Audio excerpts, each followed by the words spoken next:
받으시기 바랍니다. 고맙습니다. 한 달 만에 여러분 얼굴 뵙는데요. 다들 밝으셔가지고 제 얼굴도 좀 밝아졌습니다.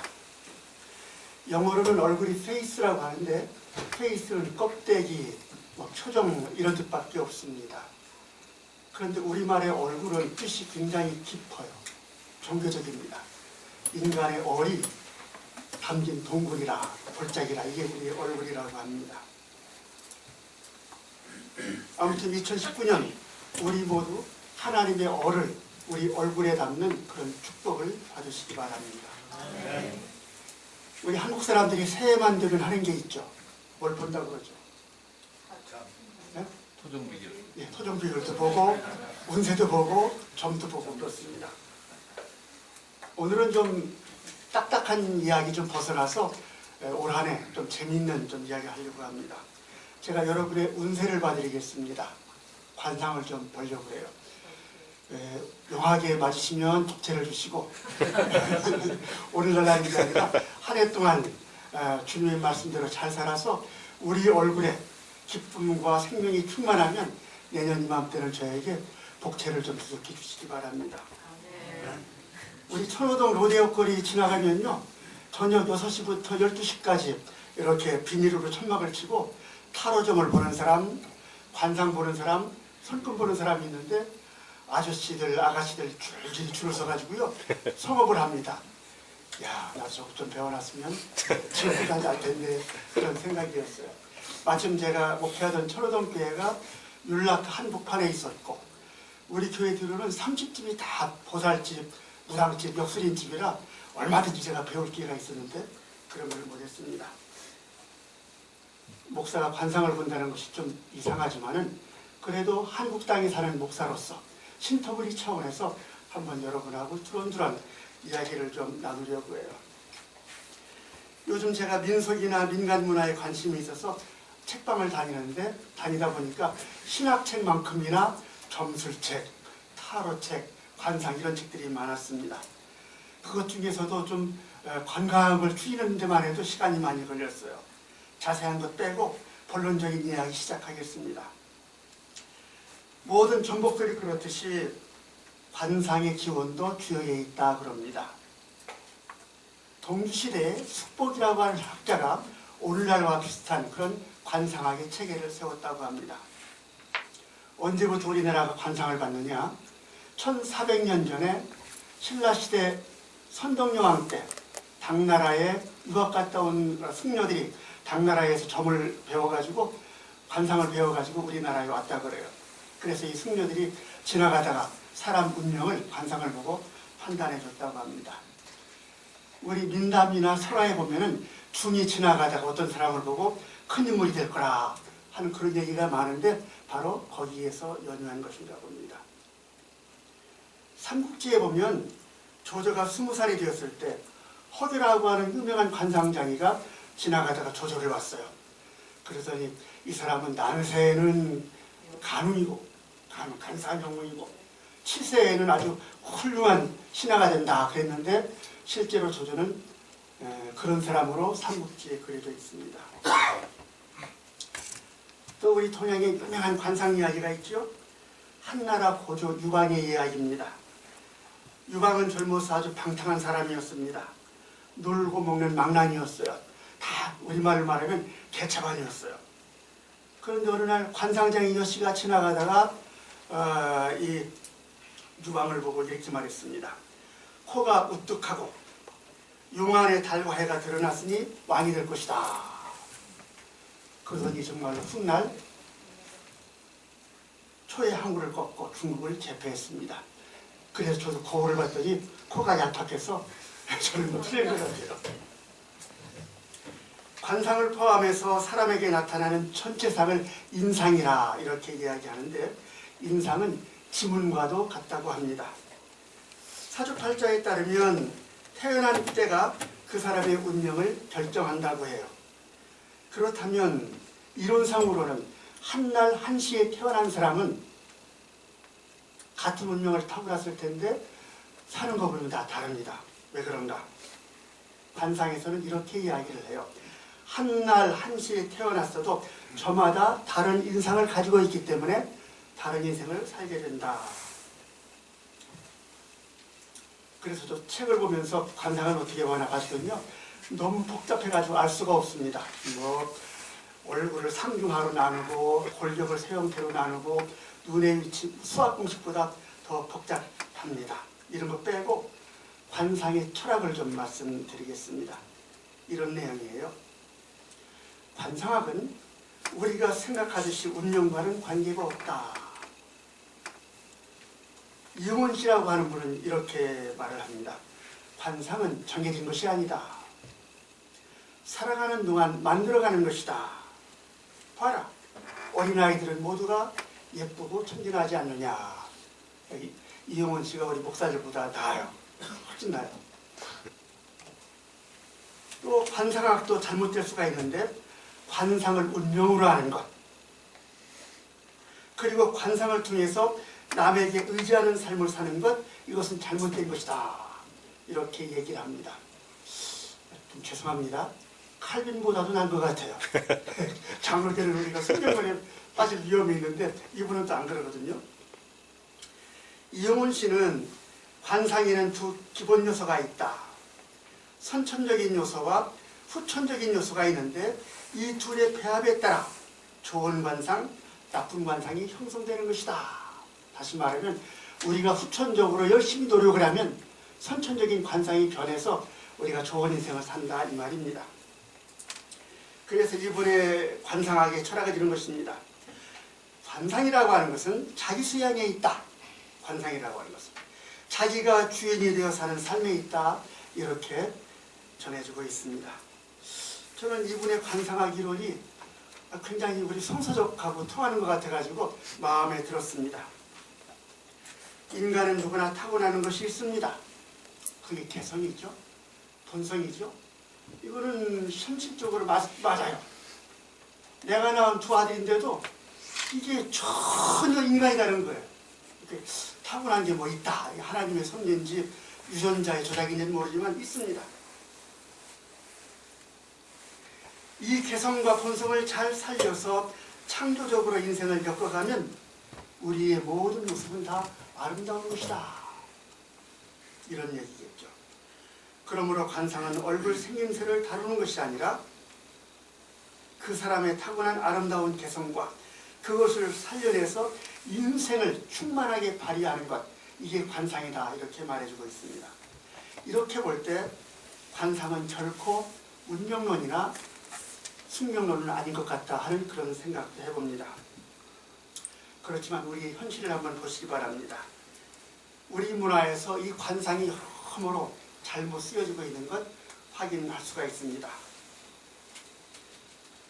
또 관상이 아무리 스스로 만드는 것이다 주장을 해도 그 실자면에서 책들을 보면 생김새에 따라서 이런 사람이 되고 표정에 따라서 이런 사람이 되고 점이 어디에 붙느냐에 따라서 이런 팔자가 결정되고 이런 것들을 도표로 만들어 놓은 걸로 봐서 그래도 관상은 숙명론에 가깝다 이렇게 생각을 합니다. 우리 사회를 파벌 위주의 사회라고 하잖아요. 학벌, 지연, 혈연, 인맥 이런 것들이 얽혀 있으면 그 사람은 보지 않고 발탁이 됩니다. 인정이 됩니다. 그러나 이런 것들이 없으면 아무리 좋은 재주를 가지고 있어도 버티기가 힘든 게 우리의 사회 아니에요? 그런데 관상도 이와 똑같은 역할을 합니다. 실제로 있는 이야기입니다. 여러분 그 대기업에서 사원을 뽑을 때 어떻게 뽑아야 돼요?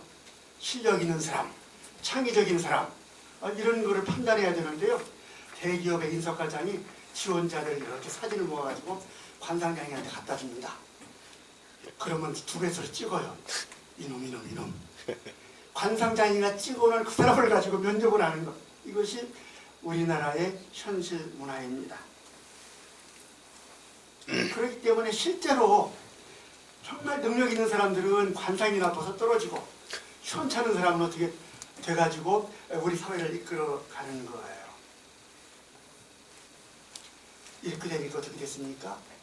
취업을 앞둔 우리 젊은이들이 얼굴을 뜯어고칩니다.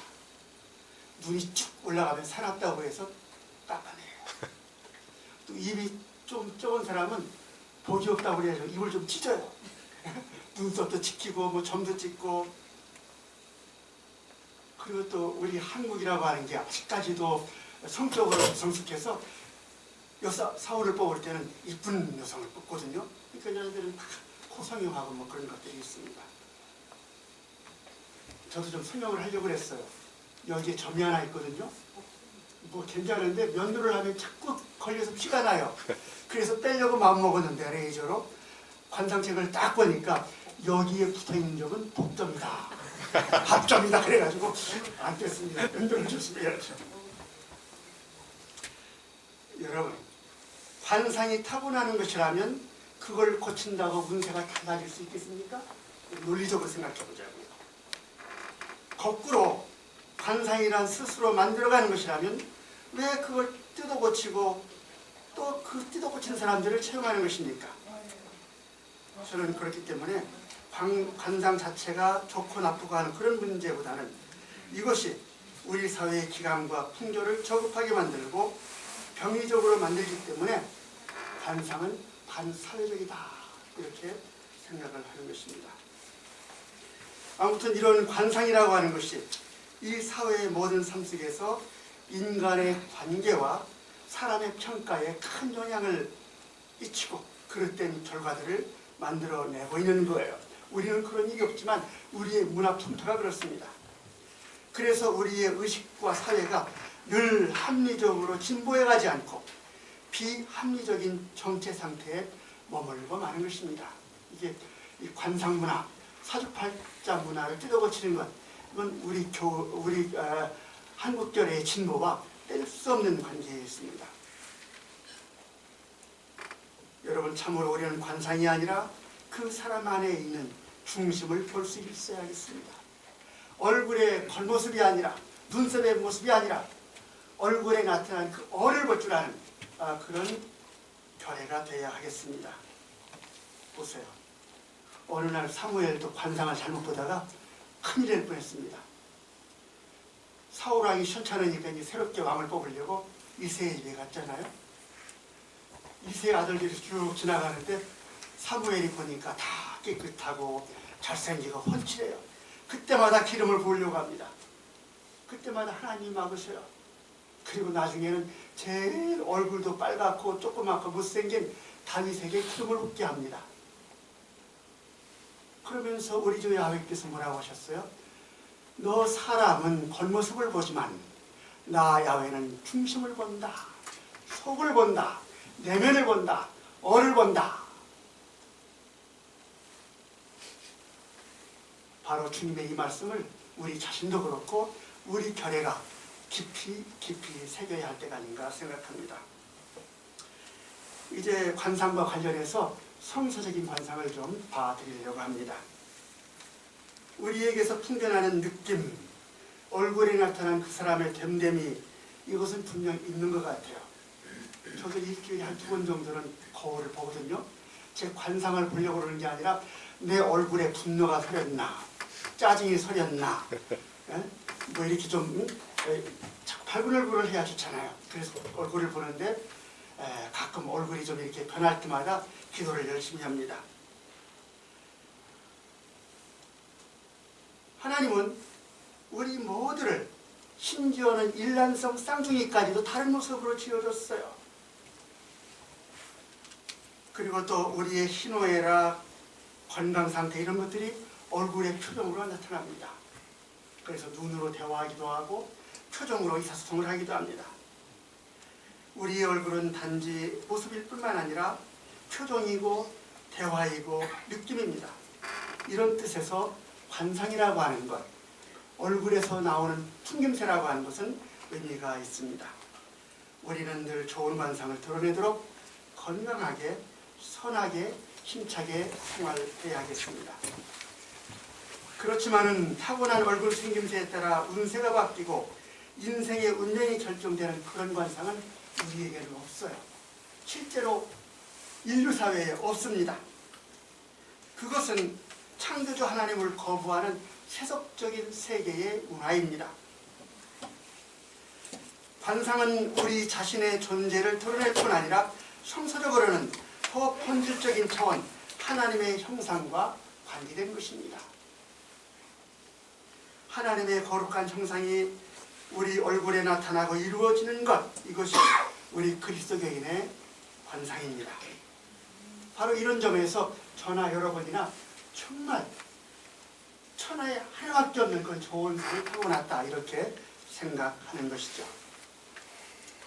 첫째로 우리 관상에서 하나님의 형상이 나타나야 합니다.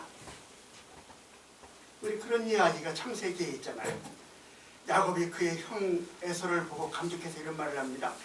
형님 얼굴을 뵈니 하나님 얼굴을 뵙는 것 같습니다 하고 말했습니다.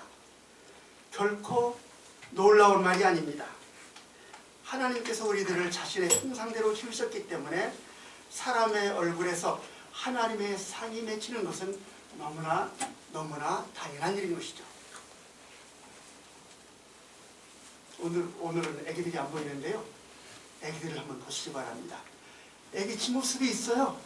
그런데 우리가 애기를 볼 때마다 아이고 지 엄마 빼 닮았네, 지 아빠 빼 닮았네, 지 얼굴을 가지고 있는데도 지 엄마 아빠 얼굴이 그 속에 들어 있습니다. 제가 우리 아버님을 썩 좋아하는 건 아닌데 나이가 들으니까 또 우리 아버지를 제가 꼭 닮아가요. 표정도 그렇고 말투도 그렇고. 신기하잖아요. 우리는 사람입니다. 다 생김새가 다릅니다.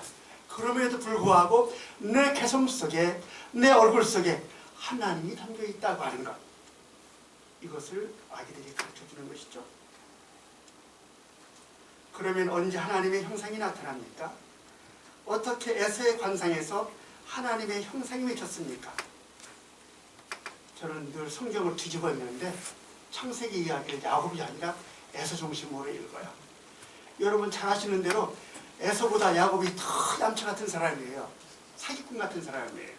배고픈 청, 팥 주고 못 줄 망정 돈 주고 장자권을 하지 않나, 변장을 하고 들어가서 아버지 축복을 다 뺏지 않나. 그래서 형 에서가 다 망했잖아요. 다 뺏겼잖아요. 그래가지고 에서가 얼마나 분이 나는지 죽이려고 일갈았습니다. 야곱이 도망쳤어요. 그러나 먼 훗날 에서가 야곱을 만날 때 기쁜 마음으로 덥석 안아주었습니다. 바로 이때 에서의 얼굴에서 하나님의 형상이 드러나는 거예요. 그렇습니다. 우리 모두는 생김새가 다릅니다. 또 우리의 완전하지 못한 세속적인 기준에 따라서 조금 잘생기고 못생기고 하는 그런 차이가 있습니다. 잘생기고 못생긴 것도 우리의 기준 탓이죠. 옛날에 서양 사람들이 지나가면요, 우리 한국 사람들이 도깨비가 나타났다 그래요. 근데 지금은 거꾸로잖아요. 이게 미라고 하는 것도 우리의 불완전한 기준에 따라 달라집니다. 그러나 우리가 살아가면서 넓은 마음으로 진심으로 사랑하고 진심으로 용납하고 진심으로 화해하는 그런 일을 통해서 우리는 그 귀하고 거룩하고 아름다운 하나님의 상을 맺게 되는 것이죠. 일단 하나님의 상이 나타나면 그 사람은 너무나 아름다운 사람으로 보여야 됩니다. 정말로 미축한 점을 떠나서 정말로 고귀한 존재처럼 보이는 것입니다. 우리들도 사랑과 넓은 마음과 용서와 화해를 통해서 에서처럼 하나님의 상을 자신의 관상에서 맺을 수 있어야 하겠습니다. 특별히 우리 민족의 모습에서 거룩한 하나님 백성의 모습이 반드시 올해는 나타나야 합니다. 우리 함석권 선생님의 뜻으로 본 한국 역사에 보면 우리도 몽골로이드인데 우리의 선조들이 북방 시베리아 툰드라 지역에서 순례를 쫓아다니는 사람이었어요. 그런데 그 중에서 어느 일파 배달교회는 순례를 쫓아가지 않고 발금이신 하나님을 찾아서 동으로 와서 이 땅에 정착한 것이 우리 배달절예입니다. 우리는 태생이 하나님을 찾는 백성이에요. 하나님을 찾지 못할 때 우리 교회는 타락합니다. 부패합니다. 망가집니다.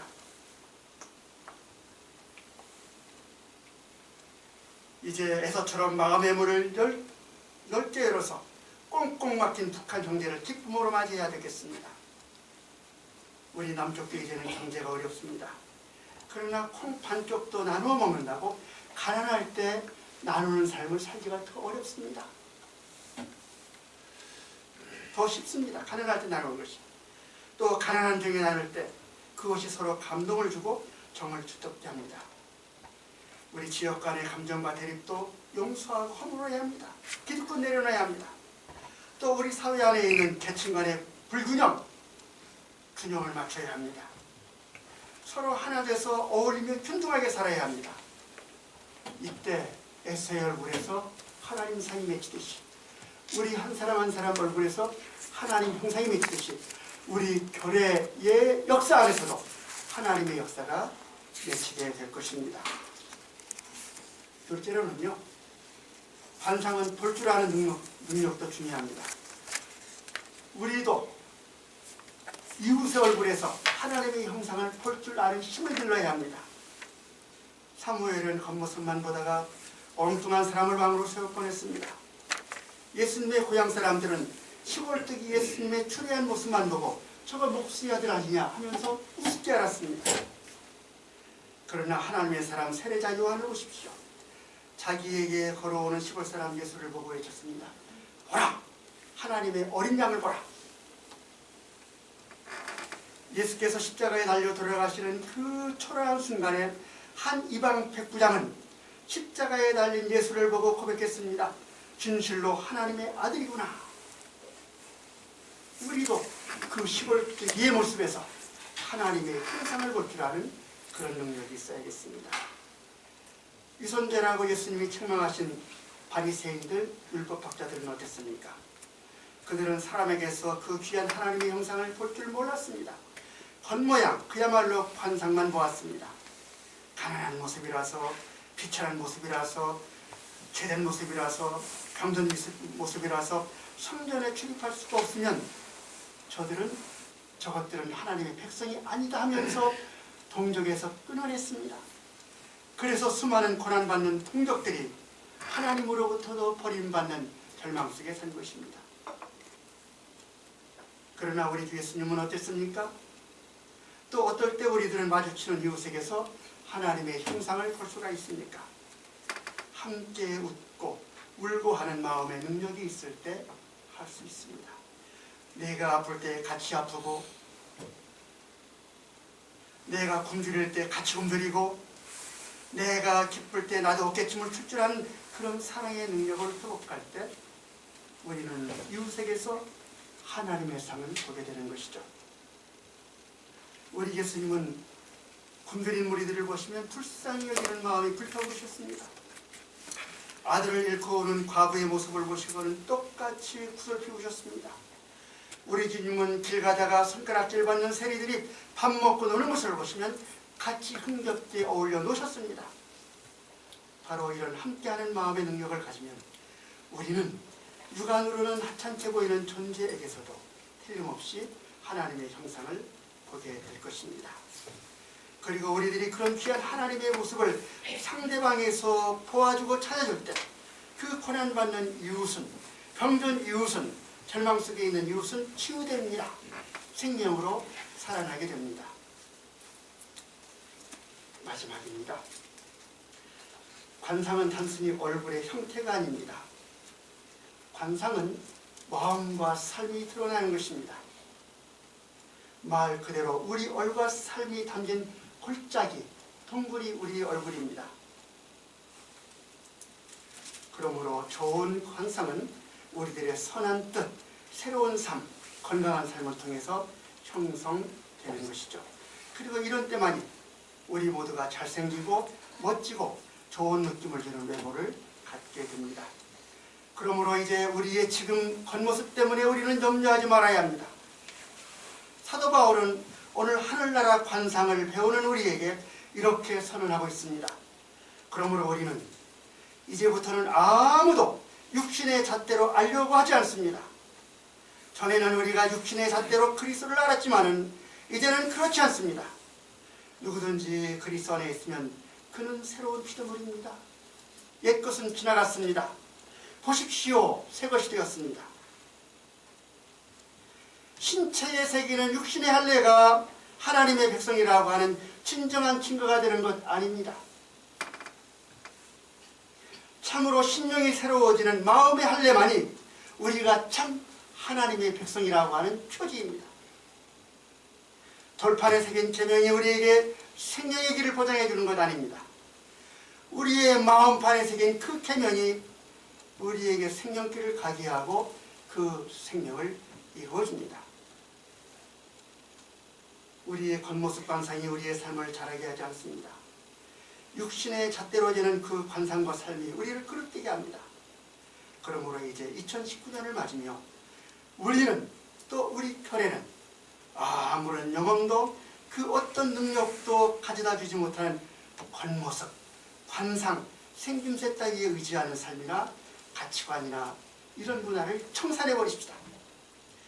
여러분, 이미 여러분만 하는 하나님의 형상입니다. 우리가 그리스도 안에 있는 그것이야말로 모든 인간적인 모습, 외모를 넘어서서 우리의 참된 행복을 보장해 줍니다. 그리스도 안에서 사는 생활이 우리를 거룩하게 합니다. 그리스도 안에서 사는 정의로운 삶이 이 민족을 복되게 만듭니다. 사랑하는 여러분, 새해이니 그리스도 안에서 우리 모두 새롭게 시작합시다. 참으로 제 관상도 좋고 여러분의 관상도 좋습니다. 하나님의 상이고 하나님 나라의 모습입니다.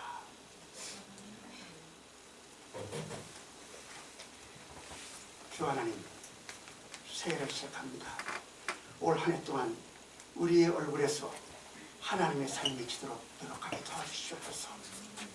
건강을 이루는 교우들은 열심히 운동하고 열심히 기도해서 건강한 얼굴을 새해에 가져오게 하시고, 여러 삶의 아픔이 있는 교우들은 사랑하고 나누며 치유해서 내년 이맘때 주님의 얼굴을 가져오게 도와주셨고, 이 절에가 올해는 정말로 사랑하고 하나 되고 대화해서 하나님의 모습으로 포옹하고 감격해하는 그런 하나님의 절에가 되도록 인도하여 주시옵소서. 예수님의 이름으로 기도드립니다.